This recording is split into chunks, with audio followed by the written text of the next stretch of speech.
back when gaming wasn't a complete laughingstock, Rockstar was one of the most respected studios in the industry, thanks to the success of the GTA series. Everybody loved their games, including myself. The series struck chords with people. Fast forward a bit into the 2010s and Rockstar would release quite possibly their most respected franchise, Red Dead Redemption, which was praised for its storytelling, immersive open world with plenty to do and the usual Rockstar formula with some neat twists. 8 years later, the series would receive another entry, that being Red Dead Redemption 2, which has become another widely beloved game and a bit of a hit for the company. However, with the changes in management and the OGs of Rockstar leaving the studio, something unfortunate happened.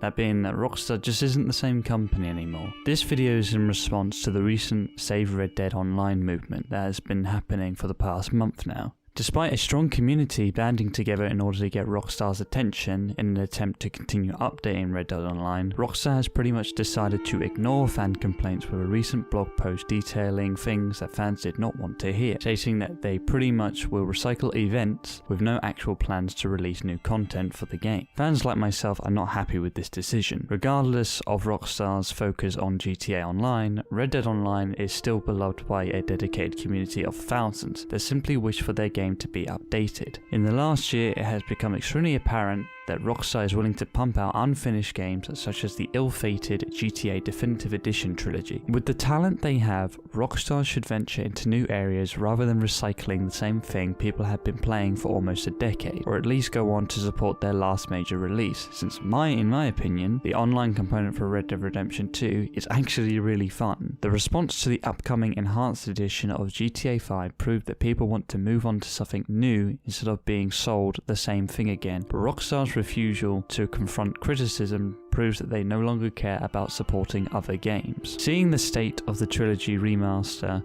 was painful to watch, as some of those games were my absolute favourite games growing up. I hate what this studio has become, but it's sort of become an inevitability in the industry now for companies to completely ditch all manner of competence and respect for their games in favour for earning more cash. Rockstar, just take a few seconds to look at the responses. Not that you care, because you really don't, but take a look at the various forums, videos, or whatever platform fans have taken their complaint. When your own fans are shitting on you for your lack of care, then I think it's right for us as fans to not continue buying your games anymore. The Red Dead Online community isn't asking for instant changes. All they want is your acknowledgement of the situation you caused by not supporting the game. Why did you invest so much money into this component if you're not going to support it or do anything meaningful with it? I honestly don't know anymore. As I said in my video about Halo Infinite and how I don't particularly like what's going on with the multiplayer, I'm so grateful that I grew up in an era where games weren't released in bad states, and players had to wait months or even years for games to be good, let alone watch as respected studios completely ignore large amounts of feedback. You can only play a game for so long before you call it quits and move on to something else. And I don't want that to happen with Red Dead Online, but with the lack of communication from Rockstar, maybe it's time for me to consider that option once again. Have a nice day, everybody.